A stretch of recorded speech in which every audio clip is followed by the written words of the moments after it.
नमस्कार. मराठी विश्व सख्या आयोजित कार्यक्रम नारी शक्ती ह्या कार्यक्रमाच्या शेवटच्या मुलाखतीला मी अनघा एरंडे आपल्या सर्वांचं मनपूर्वक स्वागत करते. मराठी गाणं शूर आम्ही सरदार हे सगळ्यांना माहीत आहे. आपण सर्वांनी हे गाणं गुणगुणले आहे. ह्या गाण्याची दुसरी पंक्ती, देव देश आणि धर्मापायी प्राण घेतले हाती, ही पंक्ती जणू अशोक चक्र सन्मानित महाराष्ट्राचे अँटी टेररिझम स्क्वॉडचे चीफ हेमंत करकरे यांच्यासाठी लिहिली असावी असं वाटतं. पण आज हेमंत करकरेंचं नव्याने आपल्याला परिचय करून देणार आहे त्यांची मुलगी जुई. जुईची मुलाखत घेणार आहे आपली ही न्यूजर्सीची नेहा ओखदे. मी आता स्टेजवर बोलवत आहे नेहाला आणि नेहा इंटरव्ह्यू घेणार आहे मराठी विश्वाच्या तर्फे जुई करकरे नवरे यांचा. थँक्यू. Enjoy the show. नमस्कार.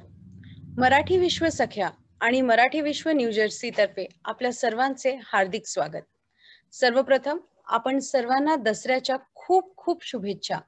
हा सण आपल्या सर्वांसाठी मंगलमयी, समृद्ध, दीर्घायुष्य घेऊन येऊ हीच ईश्वरचरणी प्रार्थना. गेले 8 दिवस आपण नवरात्रीत नारी शक्ती या उपक्रमाच्या अंतर्गत विविध क्षेत्रातील विविध पार्श्वभूमीतून आलेल्या प्रेरणादायी स्त्रियांना भेटलो, त्यांचा प्रवास जाणून घेतला. खरं तर जेव्हा हा कार्यक्रम चालू होता त्यावेळी एक छान कविता वाचण्यात आली. मी तुम्हा सर्वांसोबत ती कविता मला वाचून दाखवावीशी वाटते. त्या वळणांवरती मजलाती सहज भेटली होती, त्या वळणावरती मजलाती सहज भेटली होती, स्वप्नांच्या दुनियेमध्ये अलवार रंगली होती. पत्त्यांचे बंगले मोठे ती उगाच उठवीत होती, पत्त्यांचे बंगले मोठे ती उगाच उठवीत होती, खेळात कल्पनेमधल्या ती स्वतःच रंगवीत होती. आयुष्य तिचेही होते क्षणभंगुर त्या पत्त्यांसम, त्या खोट्या दुनियेमध्ये शाश्वता शोधित होती. मी पुसले होते तिजला तव रहस्य आनंदाचे, मी पुसले होते तिजला तव रहस्य आनंदाचे, तर नभी उडाला पक्षी पाहून सहज हासली होती, त्या वळणांवरती मजला ती सहज भेटली होती.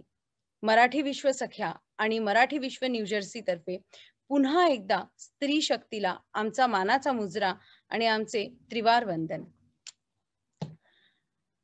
तर श्रोताहो, आज आपण संवाद साधणार आहोत अशोक चक्र पुरस्काराने सन्मानित श्री हेमंत करकरे आणि सौ कविता करकरे ह्यांच्या ज्येष्ठ कन्या जुई करकरे नवरे हिला.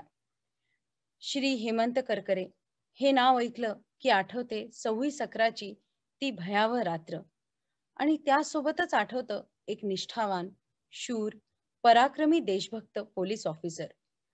जुईने मागच्या वर्षी 2019 मध्ये तिच्या वडिलांच्या आठवणीत हेमंत करकरे अ डॉटर्स मेमोयर हे खूप सुंदर आणि भावनिक पुस्तक लिहिलं आहे.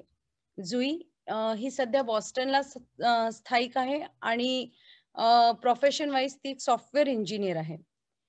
जुई, तुझं खूप खूप स्वागत आणि तुला व तुझ्या परिवाराला दसऱ्याच्या हार्दिक शुभेच्छा. सर्वप्रथम मला हा इंटरव्ह्यू, ही मुलाखत सुरू करण्याच्या अगोदर मला जुईच्या पुस्तकेतलं एक खूप छोटं आणि खूप सुंदर वाक्य तिने लिहिलंय.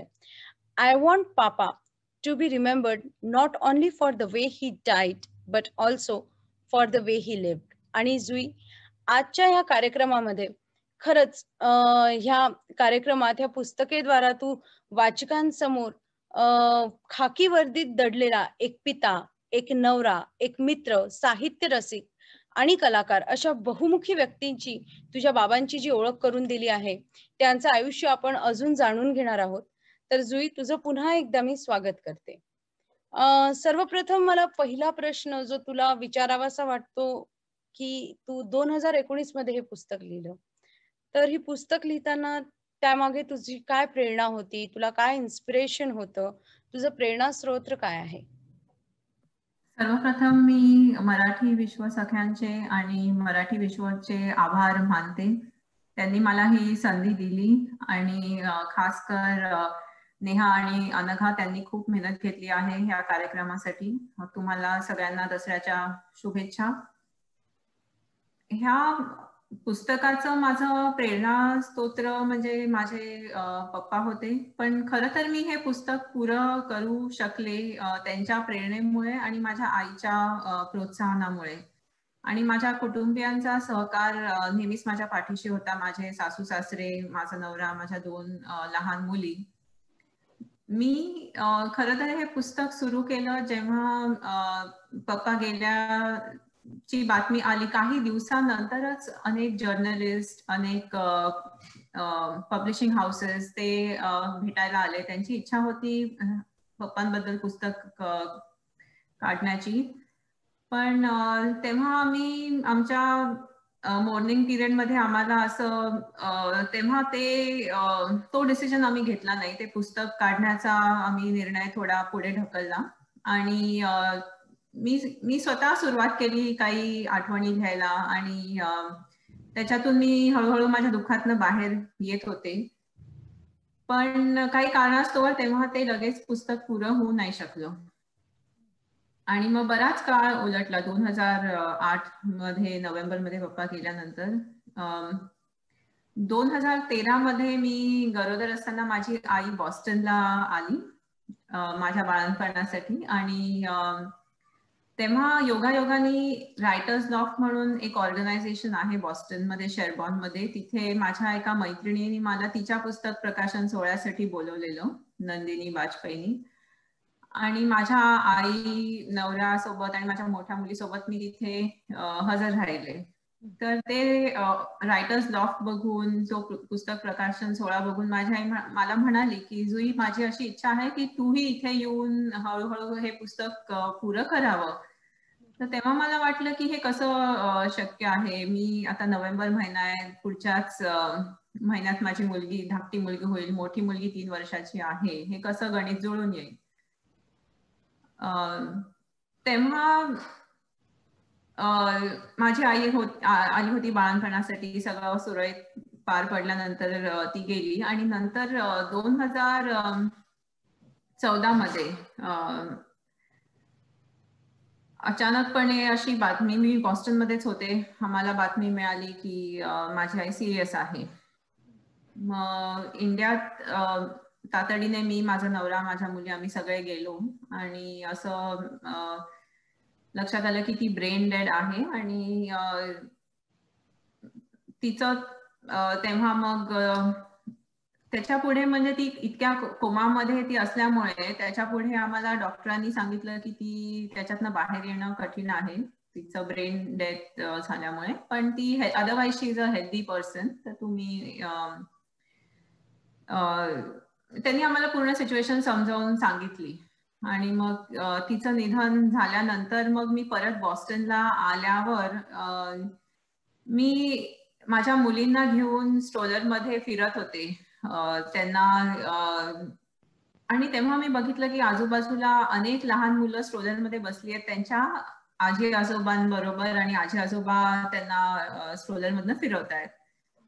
तर मला तेव्हा खूप अचानकपणे मला एकदम तेव्हा मी भारावून गेले. मला असं लक्षात आलं की आता पुन्हा माझे आई वडील कधी माझ्या मुलींना घेऊन स्ट्रोलर मधनं फिरवतायत हे दृश्य मला दिसणार नाही. आणि तेव्हा मी तिथे एक जवळ ऍशलँड मध्येच मी तेव्हा राहायचे, तिथे एक सिमेट्री आहे, तिथे मी गेले आणि मी थोड्या वेळ बसले. एकदम मी भारावून गेले होते आणि माझ्या मुली लहान होत्या, त्यांच्या काहीच लक्षात नाही आलं आणि घळाघळा एकदम अश्रू व्हायला लागले. मग मी घरी आले आणि तेव्हा मी ठरवलं की आता मी हे पुस्तक पुरं करीन. म्हणजे आपण ज्या दुःखात असतो त्याच्यातनं आपण पॉझिटिव्ह काहीतरी डेव्हलपमेंट व्हायला हवी. मी म्हटलं की शेवटी मला ह्याच्यातनं बाहेर यायला हवं. मग तेव्हा मी परत हळूहळू पुस्तक लिहायला सुरुवात केली.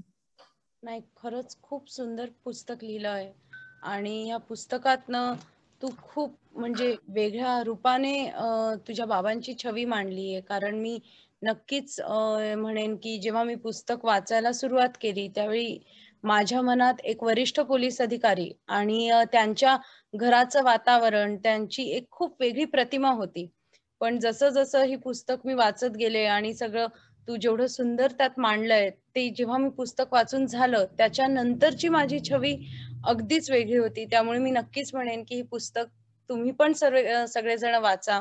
आणि जुईने खरंच खूप सुंदर पुस्तक लिहिलंय.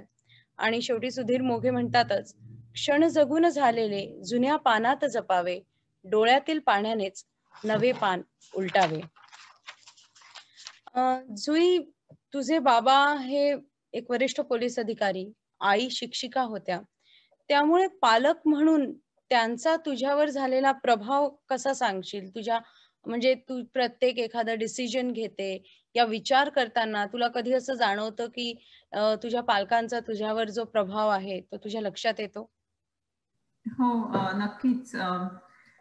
माझ्या आई वडिलांकडनं मला मिळालेला सगळ्यात मोठा मौल्यवान ठेवा मी म्हणेन की ते दोघंही साहित्यप्रेमी होते आणि तीच आवड त्यांनी आमच्या तिन्ही मुलांमध्ये निर्माण केली.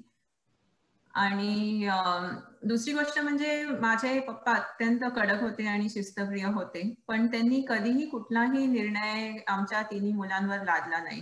त्यांनी आम्हाला नेहमी सांगितलं की मी फक्त दिशा दाखवू शकतो, पण शेवटी निर्णय तुमचाच आहे आणि तो तुम्हीच घ्यायचा आहे.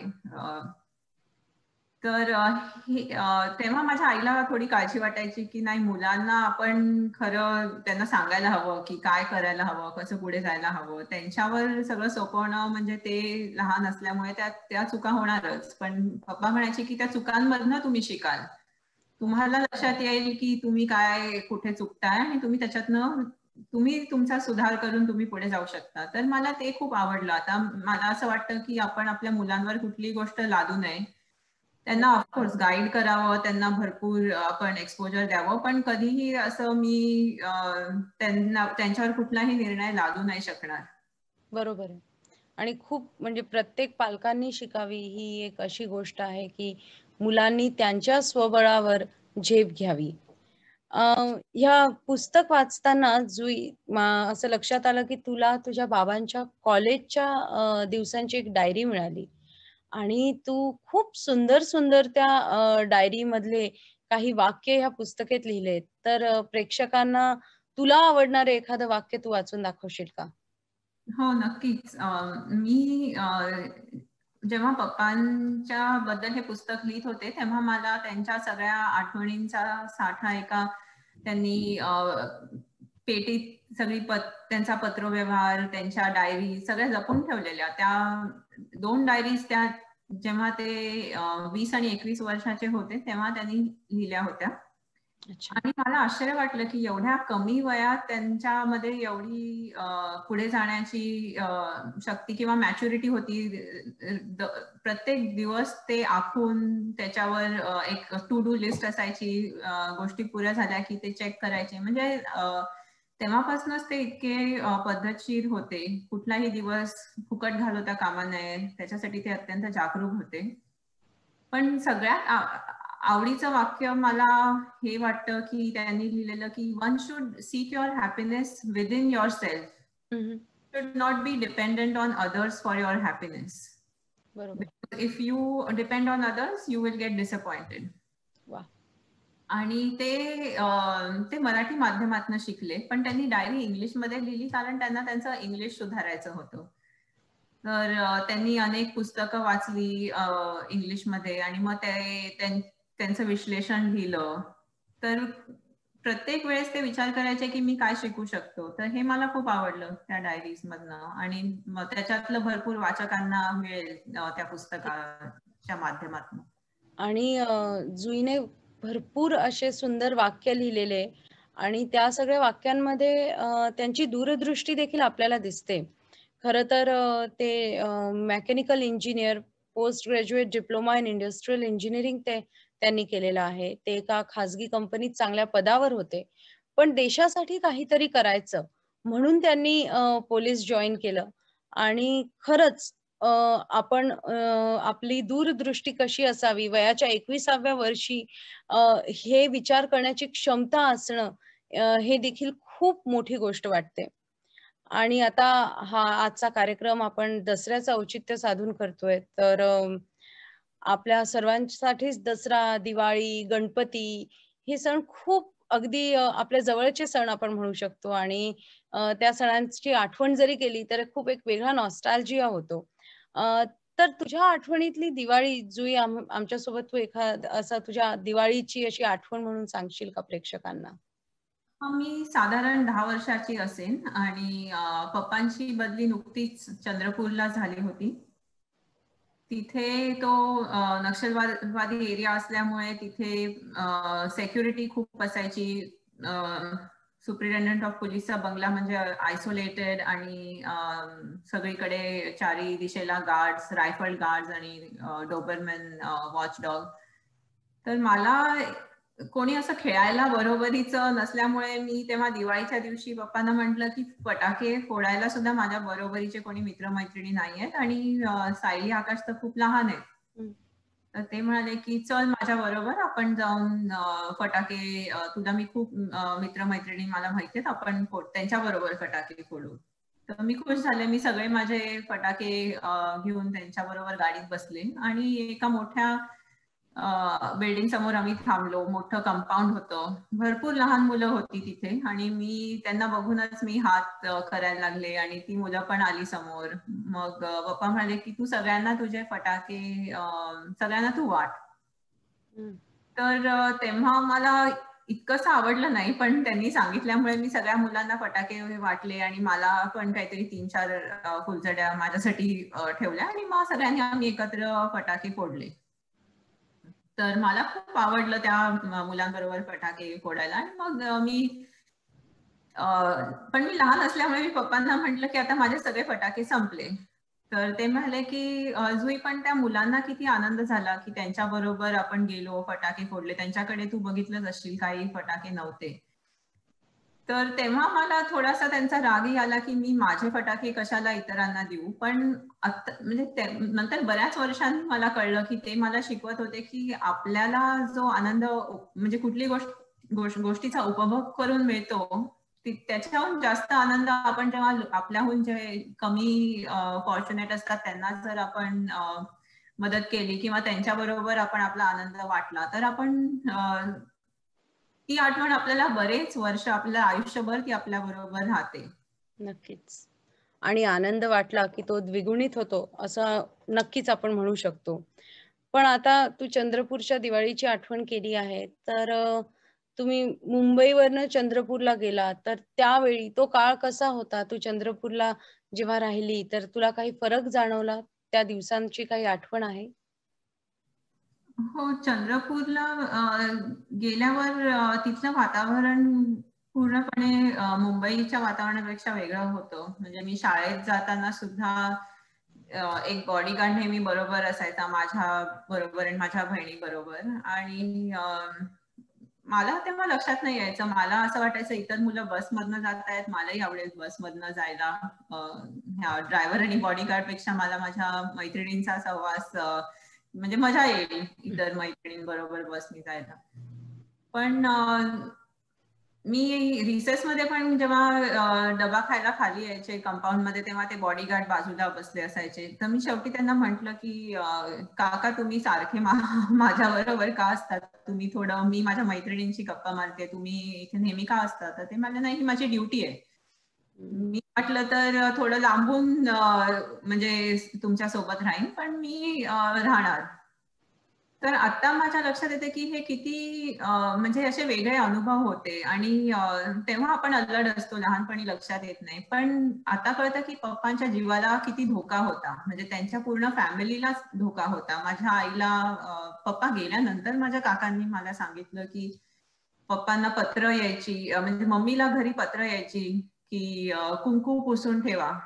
आणि म्हणजे ती धमकीच असायची. पण माझी आई नेहमी हसत खेळत असायची. घरचं वातावरण अगदी खेळीमेळीचं होतं. माझ्या कधी लक्षात नाही आलं की म्हणजे किती धोका, ते जीवावर खेळून त्यांच्या वर्दीसाठी ते उभे राहिले आहेत. बरोबर आहे. आणि तू तुझ्या आईंचं सांगितलं की म्हणजे एवढं बाहेर कामाचं टेन्शन असून एवढा सतत असे पत्र येऊन देखील त्यांनी घराचं वातावरण तुझ्या आईबाबांनी नेहमीच खेळीमेळीचं ठेवलं. पण तुझ्या आई सौ कविता करकरे ह्यांचं पण आपलं एक वेगळं अस्तित्व होतं. त्या हेमंत करकरे ह्यांच्या पत्नी तर होत्याच, पण त्यासोबत त्यांनी आपली एक वेगळं अस्तित्व निर्माण केलेलं. त्यांची एक वेगळी छवी होती. तुला त्या खूप कणखर होत्या. तर तू त्याबद्दल काय सांगशील? हो, मम्मी ती तिचं नाव आधी ज्योत्स्ना देव होतं, पण तिचं नाव पप्पांनी लग्नाच्या वेळेस कविता ठेवलं, कारण ती खूप छान कविता करायची आणि तिला त्याच्यातनं शक्ती मिळायची. पप्पा गेल्यानंतर सुद्धा तिने खूप सुंदर कविता लिहिल्या, त्याच्यातनं तिला त्या दुःखातनं बाहेर यायची शक्ती मिळाली. आणि ती शिक्षिका होती. ती कॉलेजमध्ये बीएड कॉलेजमध्ये शिकवायची आणि तिची नेहमीच पप्पांना साथ होती. म्हणजे तिने कधीही त्यांच्या म्हणजे ते सतत व्यस्त असायचे त्यांच्या कामात, पण ती कधी त्यांच्या आड नाही आली. आणि दर 2 वर्षांनी त्यांची बदली व्हायची, तेव्हा सगळं आम्ही पूर्ण फॅमिली त्यांच्या बरोबर जाऊन प्रत्येक ठिकाणी आम्ही त्यांच्या बरोबर असायचो.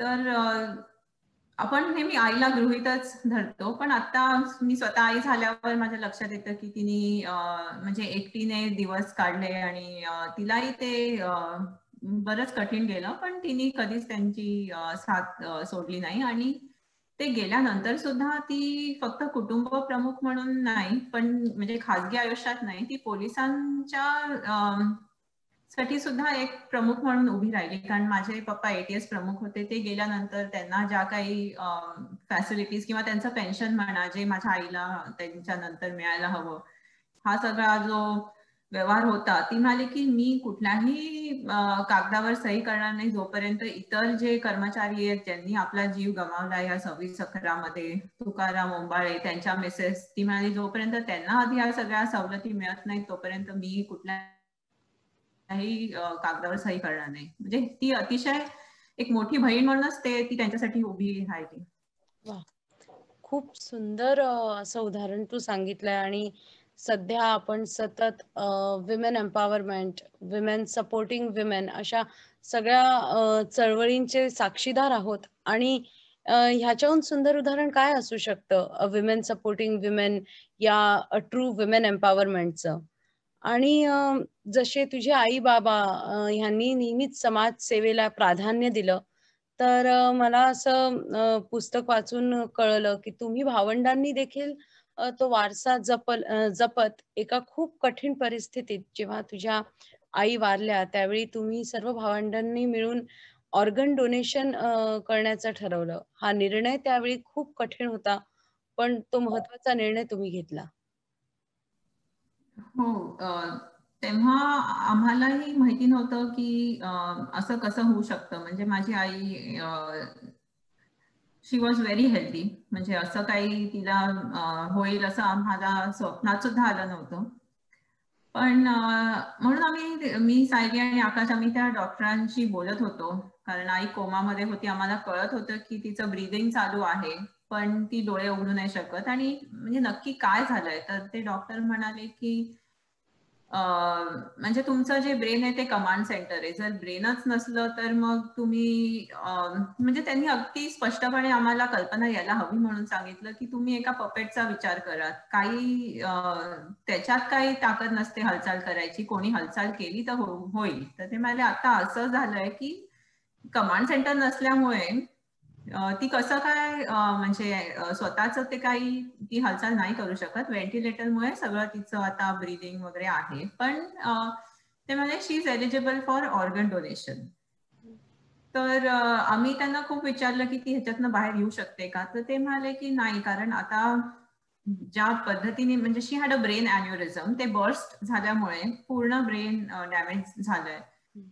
तर आम्हाला हे पचवायला थोडा वेळ लागला. पण आम्ही त्या डॉक्टरांशी बोलताना मी आणि माझ्या भावंडांनी एकमेकांशी चर्चा न करता आम्ही त्या निर्णयाला पोचलो की आपण ते म्हणतात त्याप्रमाणे ऑर्गन डोनेशन करायला हवं. कारण माझ्या आई वडिलांचं उदाहरण आम्ही डोळ्यासमोर आणलं आणि त्यांनी नेहमी प्रयत्न केला की लोकांना जास्तीत जास्त कशी मदत करता येईल. म्हणून आम्ही तसा तो निर्णय घेऊ शकलो. आणि काही नातेवाईक आम्हाला म्हणाले की तुम्ही म्हणजे तेव्हा त्यांच्या लक्षात नाही आलं की आम्ही असा का निर्णय घेतला, पण हा निर्णय घेतल्यानंतर ते नातेवाईक आम्हाला भेटायला आले आणि म्हणाले की आम्ही आमचंही वेल असं करू की कधी आम्हाला ही संधी मिळाली ऑर्गन डोनेशनची तर आम्हीही त्याच्यात म्हणजे भाग घेऊ. तर मला ते म्हणजे त्यांचं परिवर्तन मला दिसलं. तर मला वाटलं की हे आम्ही जी डिसिजन घेतली ती योग्य ठरली. हो नक्कीच. आणि एवढ्या कठीण परिस्थितीत देखील तुम्ही सर्व भावंडांनी एक समाजापुढे खूप मोठं उदाहरण ठेवलं. पण शेवटी जसं म्हणतात शांताबाई, असेन मी नसेन मी तरी असेल गीत हे, असेन मी नसेन मी तरी असेल गीत हे, फुला फुलात येथल्या तरी हसेल गीत हे. तर जुई, मला पुढच्या प्रश्नाकडे वळताना असं विचारावंसं वाटतं की तू सुरुवातीलाच जसं म्हणाली की तुमच्या घरी नेहमी साहित्यिक वातावरण आणि त्याच्यामुळे तुझ्या पुस्तकात देखील तुझ्या बाबांच्या बुक शेल्फ बद्दल तू एक खूप सुंदर उदाहरण दिलेलं आहे. तर ते श्रोत्यांना ऐकायला खूपच आवडेल, कारण आमच्या मराठी विश्वमध्ये देखील खूप साहित्यिक रसिक आहे. सगळ्यांनाच पुस्तकं वाचायला खूप आवडतात. त्यामुळे तू या गोष्टीवर थोडा प्रकाश टाकला तर सर्वांनाच ते ऐकायला खूप आवडेल. हो, मी माझ्या पुस्तकात एक संबंध चॅप्टर त्यांच्या पुस्तकांबद्दल आणि त्यांच्या वाचन प्रेमाबद्दल मी लिहिला आहे. आणि म्हणजे मला आठवत आहे की त्यांनी चंद्रपूरला लायब्ररी कशी तयार केली. आता हे मी लिहिलेलं पुस्तक आहे त्यांच्याबद्दल. त्यांनी प्रत्येक पुस्तकाला जसं आपण लायब्ररीमध्ये बघतो क्लासिफाय केलं आणि इंडेक्स बनवला. आणि स्वतः त्यांनी काही पुस्तकांना प्लास्टिकचं कव्हर घातल्यावर त्यांनी त्यांच्या काही कर्मचाऱ्यांची मदत घेऊन त्यांनाही दाखवलं कसं घालायला हवं. पण ते इतकं जात्यांनी लक्ष देताना बघून मला कुतूहल वाटलं की आपण शाळा सुरू होताना तेव्हा ब्राऊन पेपरनी प्रत्येक वही पुस्तक आपण कव्हर करायचो, तितक्याच उत्साहाने ते त्यांच्या लायब्ररीसाठी प्रत्येक पुस्तक प्लास्टिकनी कव्हर करून, मग आता शॉर्ट स्टोरीज, मग त्याला इथे SS म्हणून शॉर्ट स्टोरीज 1, शॉर्ट स्टोरीज 2 असे त्यांनी संग्रह तयार केले. मग रिलिजन, त्यांना सगळ्या रिलिजन बद्दल आदर होता. त्यांनी प्रत्येक मग RL रिलिजनचं शॉर्ट फॉर्म RL 1, 2, 3 असे त्यांनी दिले. मग पोएट्री PY, मग पोएट्री 1, 2, 3 असे सगळे त्यांनी संग्रह तयार करून एक लायब्ररी तयार केली. मग त्याचा एक इंडेक्स होता. तर ते मला खूप आवडलं त्यांचं. म्हणजे मी लहान होते पण ह्या आठवणी आपल्या बरोबर कायम राहतात. आणि शेवटी पुस्तकं आणि साहित्य हा देखील मराठी संस्कृतीचा आपण एक वारसाच म्हणूया. आणि चंद्रपूरच्या दिवसांची आपण आता बोललो, पण चंद्रपूरमध्ये राहताना तुझ्या बाबांमधला एक कलाकार देखील बाहेर आला. म्हणजे एकीकडे कामाचं एवढं टेन्शन आणि मग त्यांच्यातला तो एक कलाकार बाहेर येतो. तर ह्या गोष्टी तू आम्हाला सांगशील का? हो, मी एक पूर्ण चॅप्टर लिहिला आहे. त्यांची ही जी हॉबी होती चंद्रपूरमध्ये, आता मी एक प्रेक्षकांना एक उदाहरण दाखवते. त्यांनी हे बॅम्बूचा हा लॅम्प शेड आहे, टेबल लॅम्प. त्यांनी ह्याची बेस एक क्रॉस सेक्शन ऑफ वुड मधनं तयार केली पॉलिश करून. आणि ते मेकॅनिकल इंजिनियर होते, त्यांना बेस होताच. आणि त्यांना ते आर्टिस्ट पण होते. त्यांना तिथे मनोहर सप्रे म्हणून तिथे चंद्रपूरमध्ये आहेत आर्टिस्ट. ते असे वुडन आर्टिफॅक्ट्स डिझाईन करतात.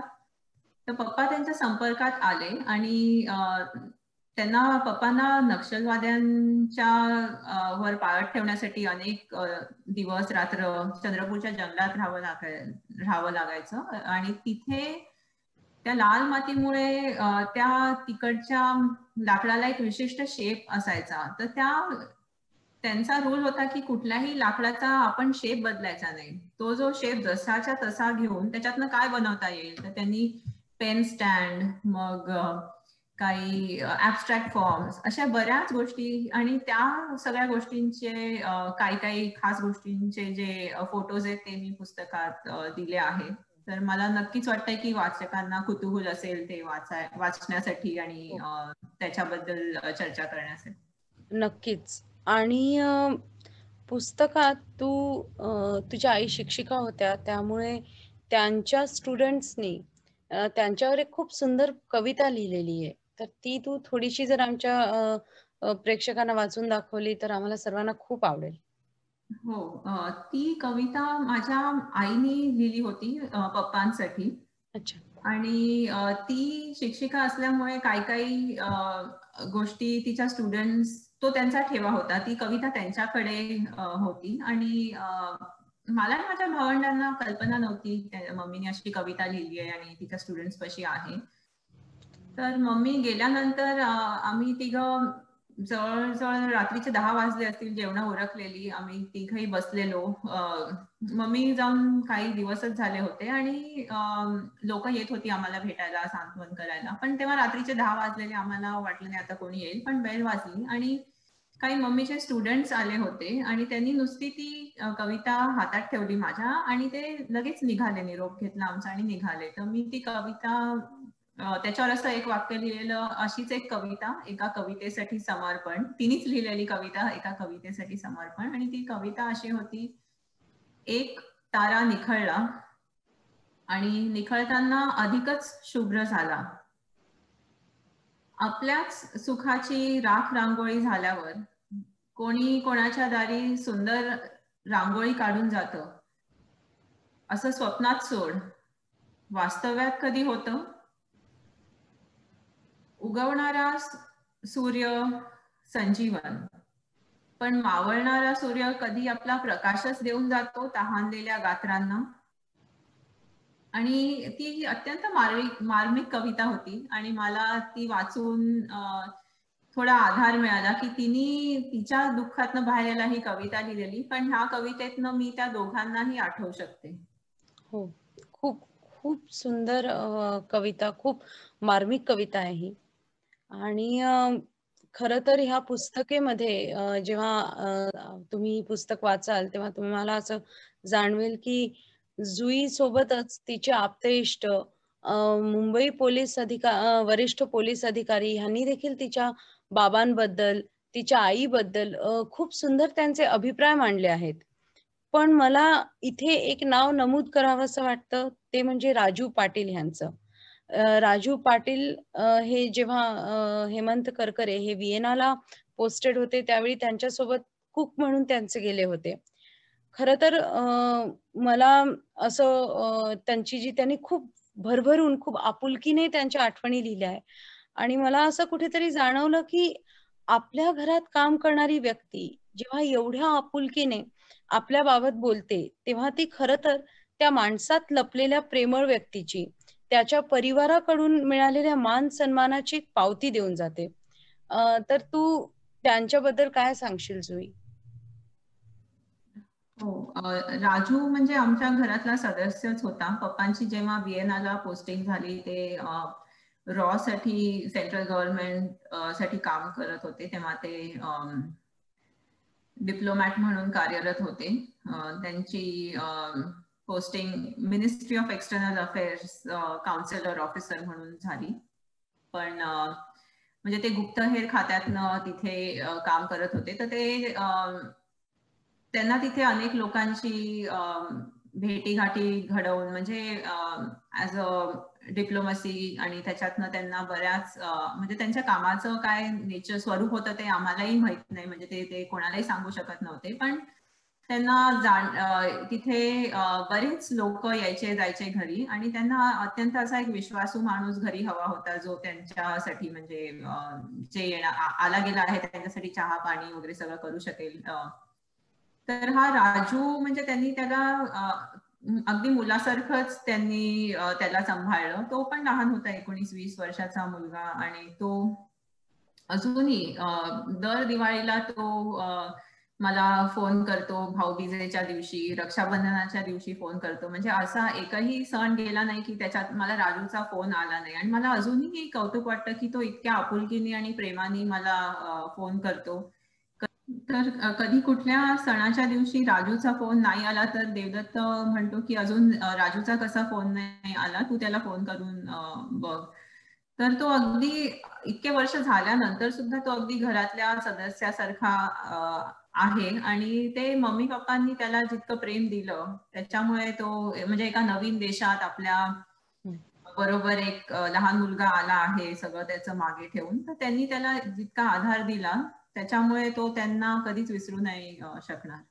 नाही, खरंच. आणि हीच आपली कमाई आपण म्हणू शकतो.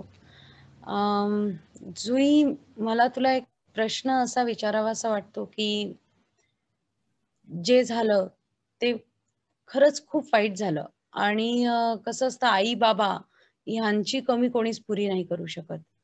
पण तरी तू ह्या सगळ्या 2 आकस्मिक धक्क्यातनं सावरलीस, खंबीरपणे उभी आहेस. तर तू मला खरं तर हा प्रश्न विचारताना मलाही खूप अडखळायला होतंय. पण खूप लोक असतात, खूप वेळा ते देखील आयुष्यात अशा परिस्थितींना सामोरे जातात. तर तू त्यांना काही सांगणं इच्छुक आहे की तू जेवढी खंबीर उभी आहे, तुझं उदाहरण आज सगळेच जण बघतायत. तर तू काय सांगशील सगळ्यांना? तू ह्या सगळ्यातनं कशी बाहेर आलीस आणि कसं स्वतःला सावरलंस? मी म्हणजे मला देवानी आधी मला असं वाटायचं की असं माझ्या बाबतीत का झालं, पण नंतर माझ्या लक्षात आलं की मला देवानी इतक्या गोष्टी दिल्या आहेत. मला 2 लहान मुली आहेत आणि त्यांच्यात मी म्हणजे माझं सुख शोधू शकले. आणि माझ्यासाठी माझं जे आता कुटुंब आहे, माझा नवरा, माझे सासू सासरे, त्यांनी मला खूप आधार दिला. आणि हे तर खरं आहे की आई वडिलांची जागा कोणीच घेऊ नाही शकत. पण मला जिथे जिथे असं वाटलं की मला कुठलीही गोष्ट, खूप छोट्या गोष्टी असतात, म्हणजे आपण कधी कुठले ट्रेन मधनं प्रवास करतोय, काही आपल्या बरोबर जे प्रवासी आहेत ते त्यांच्या आई वडिलांशी बोलतायत असं आपल्या लक्षात येतं. मी आता कधीच फोन माझ्या आई वडिलांना लावू नाही शकणार. म्हणजे अशा साध्या साध्या गोष्टी बघून आपल्याला वाईट वाटत राहतं.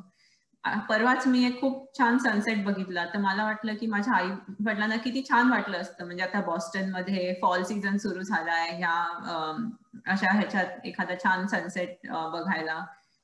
पण मग मी लगेच तो फोटो काढून मग माझ्या सासू सासऱ्यांना पाठवला. म्हणजे असं मला वाटतं की आपल्या जवळ जे आहे त्याच्यावर आपण जास्त आपलं लक्ष केंद्रित करायला हवं. आणि जे नाहीये त्याच्यावर आपण विचार करायला निघालो तर खूप अशा गोष्टी आहेत.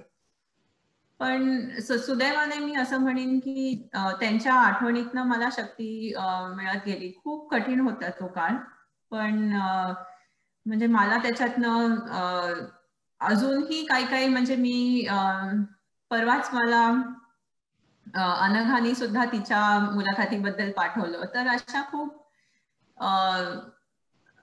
खूपच अशा म्हणजे इन्स्पिरेशनल स्टोरीज आहेत ज्या आपण आपल्या डोळ्यासमोर आणून आपण त्याच्यातनं शक्ती मिळवू शकतो.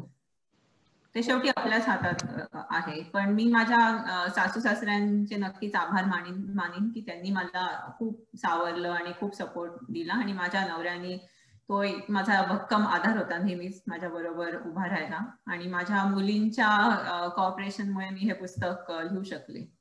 नाही, खरंच तुझं खूप कौतुक आहे. आणि तू जसं आता तुझे पती आणि सासू सासऱ्यांबद्दल बोललीस, तर त्यांनी तिघांनीही खूप भरभरून या पुस्तकात लिहिलं आणि खूप सुंदर आठवणी त्यांनी लिहिलेल्या आहे.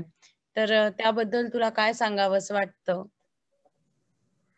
माझ्या पप्पांना जेव्हा माझे पप्पा माझ्यासाठी म्हणजे स्थळ बघत होते, मम्मी पप्पा, तेव्हा म्हणजे कधी कधी गमतीने मी आणि मम्मी म्हणायचो की म्हणजे पप्पांना त्यांच्या कॅलिबरचे व्याही मिळणं किंवा त्यांच्यासाठी कोणीतरी म्हणजे बोलायला असं पाहिजे. तर माझे जे सासरे आहेत ते IIT पवईचे आहेत आणि नेहमी पप्पा आणि बाबा एकमेकांशी बोलायचे. त्यांचं इतकं छान पटायचं, म्हणजे ते अगदी दोघे कडक शिस्तप्रिय आणि माझ्या भावानी मला एकदा चेष्टेनी म्हटलं की तुला तिथे पप्पांची म्हणजे पप्पांच्या कडक शिस्तीची काही कमी जाणवणार नाही किंवा आठवण, कारण बाबा आहेतच तिथे.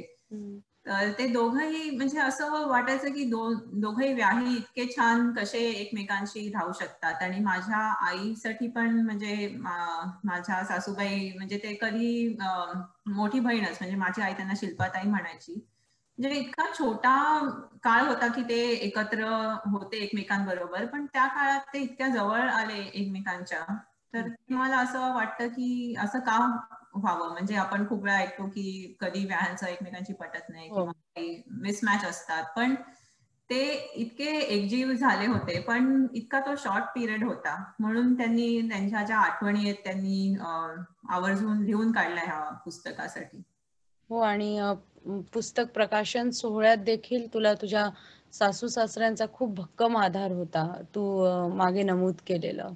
हो, नक्कीच. म्हणजे मी जेव्हा इंडियाला गेले पुस्तक प्रकाशन सोहळ्यासाठी, लगेच दुसऱ्या दिवशीच तो सोहळा होता, पुस्तक प्रकाशन सोहळा. तर माझ्या सासू सासऱ्यांनी प्रचंड मेहनत घेतलेली. प्रत्येक छोटी छोटी म्हणजे गोष्ट त्यांनी ऑर्गनाईज करून ठेवलेली. फुलं कुठून आणायची, चहा पाणी पाहुण्यांसाठी म्हणजे याद्या करून त्यांनी त्यांच्या व्याहांना तो साजेसा कार्यक्रम व्हायला हवा ह्याच्यासाठी त्यांनी इतकी खटपट घेतली. सगळ्या पोलिसांना आमंत्रण करून, म्हणजे सगळे top cops, serving ex officers, जे म्हणजे जे रिटायर्ड ऑफिसर्स आहेत त्याच्यापैकी जुलिओ रिबेरिओ, जे मुंबईचे भूतपूर्व पोलीस कमिशनर होते आणि पंजाबचे देखील. तर ते सगळे त्यांना, ह्या लोकांना एका पोलीस प्रोटोकॉल प्रमाणे त्यांना आमंत्रण करणं हे एका खाजगी नोकरीतनं जे माणसं बाहेर आले त्यांच्यासाठी सुद्धा ते एक नवीनच अनुभव आहे की एक पोलीस प्रोटोकॉल कसा आपण तो पाळून आपण ह्या लोकांच्या समोर कसं जायचं. तर ते त्यांनी इतकं मनापासून केलं, म्हणून मी माझ्या सासू सासऱ्यांचे आभार मानते की त्यांनी मला ह्याच्यासाठी खूप पाठिंबा दिला. नाही, आणि नक्कीच त्यांचा सगळ्यांचा पाठिंबा आणि त्यांचा सगळ्यांचा सपोर्ट दिसून येतं. त्याचमुळे ही एवढी सुंदर पुस्तक आज प्रेक्षकांसमोर, वाचकांसमोर आहे. आणि मला इथे आता आपण आपल्या शेवटच्या प्रश्नाकडे वळूया. जुई, तू जसं म्हटलं की तुला 2 लहान मुली आहेत, तर पालक म्हणून, एक आई म्हणून तुझ्यात दडलेली तुझ्या आईबाबांची काय छवी तुला वाटते?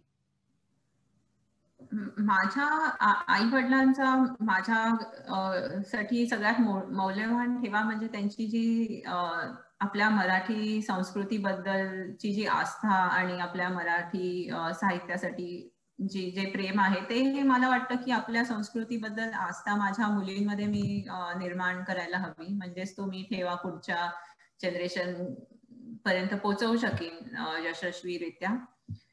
तर खूप छोट्या छोट्या गोष्टी आहेत. म्हणजे माझ्या वडिलांनी जसं मला भात आपल्या हातांनी कालवून जेवताना की भाताची शीतं आपल्या फक्त बोटांच्या टोकांपर्यंतच यायला हवी, वर जायला नको, तर ते जसं मी माझ्या मोठ्या मुलीला शिकवलं, असं मला वाटतं ह्या खूप छोट्या गोष्टी आहेत. किंवा आपण माझ्या आता सासू सासरे ते रोज माझ्या सासूबाई संस्कार वर्ग घेतात, म्हणजे आता थ्रू फेस टाइम त्यांना मराठी श्लोक आणि त्यांना शिकवतात. तर हे सगळं जे वातावरण आहे ते असं मला वाटतं की ते पुढच्या पिढीपर्यंत पोहोचायला हवं. म्हणजे ही आपली नैतिक जबाबदारी आहे की आपल्याला जो पारंपरिक आणि सांस्कृतिक वारसा मिळाला आहे ते पुढच्या पिढीपर्यंत पोहोचवायला हवा, म्हणजे तो आपला जिवंत राहील.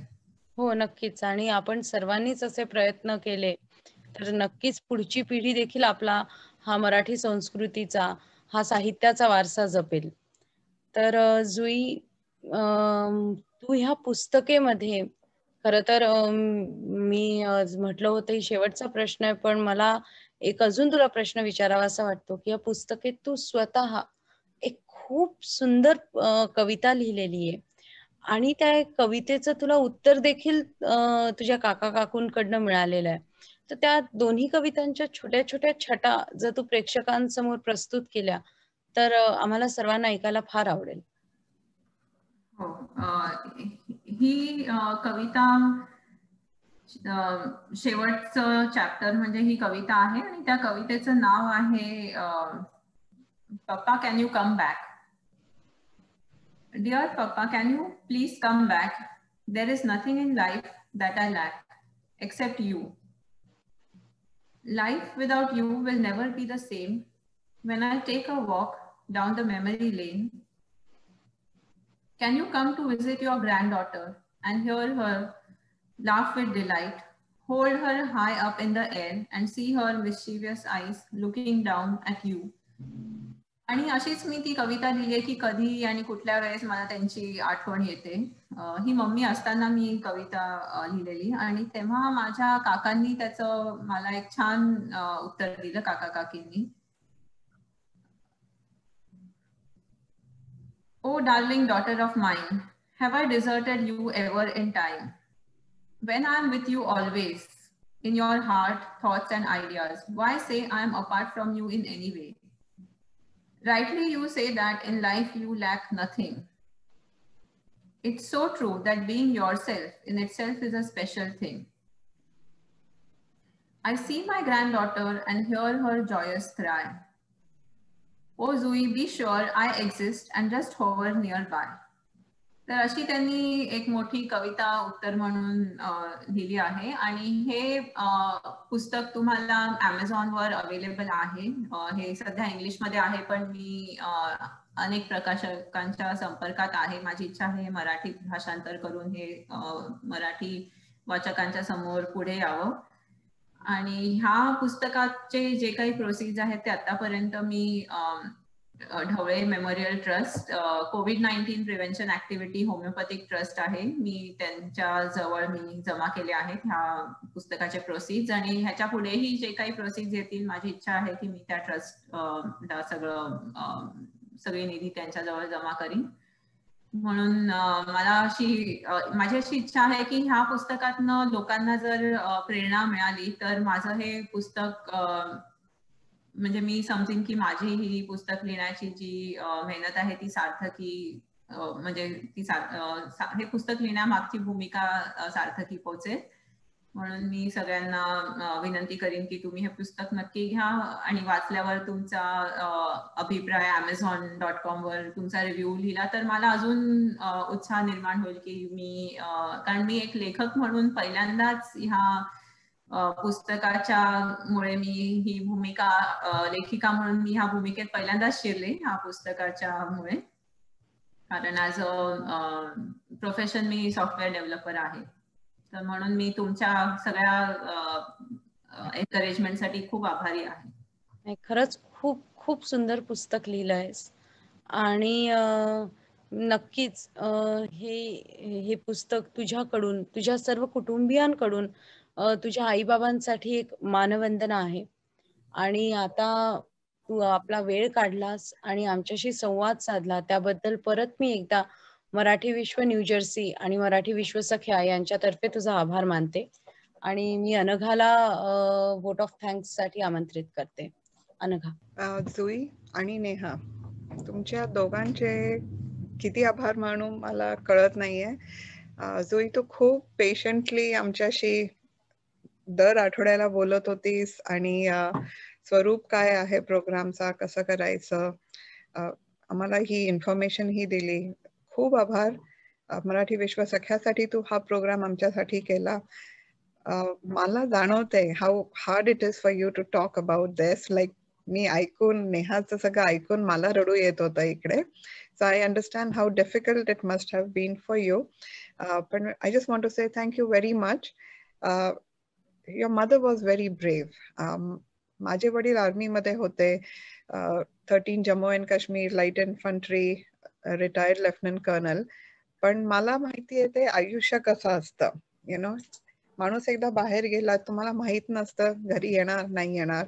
आणि तुझ्या आईनी ते सगळं कसं केलं असेल तुम्हाला तिघांना बघत. यु नो, इट सो आपलं इंडियन आर्म फोर्सेस म्हणा, आपलं you know police force, border security force, या सगळ्यांचा आपल्या देशासाठी किती मोठा हात आहे ते सगळं तुला बघूनही कळतं. मी माझ्या आई वडिलांनाही बघितलेलं आहे. तर तुझ्या आईचं मला खूप कौतुक आहे. आणि तुम्ही तुम्ही तिघांनी तिची मेमरी पुढे कशी न्यावी organ donation through, that was also very interesting to hear. So thank you very much for coming to this show. I shouldn't say a show, coming to our program and talking to our Marathi Vishwa women members. And I hope they all learned something from you. And I want to remind everybody, पुस्तक खूप छान लिहिलंय जुईने. And like she mentioned, all of the proceeds are going to an organization. तर Amazon वर हे पुस्तक available आहे. आपल्याला जमेल तर घ्या. आपल्या लोकल लायब्ररी मध्ये तुम्हाला रेकमेंड करायचं असेल पब्लिक लायब्ररीला की they should buy this book, please recommend it so that it goes into each and every American public library also all over the United States. They will buy the book for you. जुई, परत तुझे आभार. आणि तुझी मैत्रीण आहे बॉस्टनला, मनीषा कुंभोजकर, तिचेही आभार. तिने मला तुझ्याबद्दल ही खूप माहिती दिली आणि तुझी ओळख पण माझ्याशी करून दिली. तर मला मनीषाचे पण आभार मानायचे होते. So thank you very much. आणि ह्या प्रोग्रामची सांगता मी इथे करते. तुला काय बोलायचं असेल तर बोल, किंवा बट दिस इज इट. म्हणजे थँक्यू व्हेरी मच. आणि कीप इन टच. नेहाशी पण बोलत राहा, माझ्याशीही बोलत राहा. And keep in touch with both of us. Thank you so much Jui. आणि बोथ ऑफ यू. नाही, it was really very nice talking to you. खरंच खूप छान वाटलं. आणि जसं मी आधी पण म्हटलं, तू जर्सीला आलीस तर नक्की ये, आपण भेटण्याचा नक्की प्लॅन करूया. राईट. जर्सीला आली, न्यू जर्सीला आली, मला सांग. आम्ही प्रत्यक्ष तुझा एक प्रोग्राम इथे पुन्हा करू. Okay, you are always welcome. Thank you so much. आणि लवकरच आपली भेट होईल अशी मी प्रार्थना करते. ह्या सगळ्या पिरियड नंतर आपल्याला भेटता येईल. Yes, yes. Thank you so much, both of you. You are welcome. Thank you so much, You are Zoe. welcome. Thank you. Thank you. Bye-bye. Bye. Take care. Bye.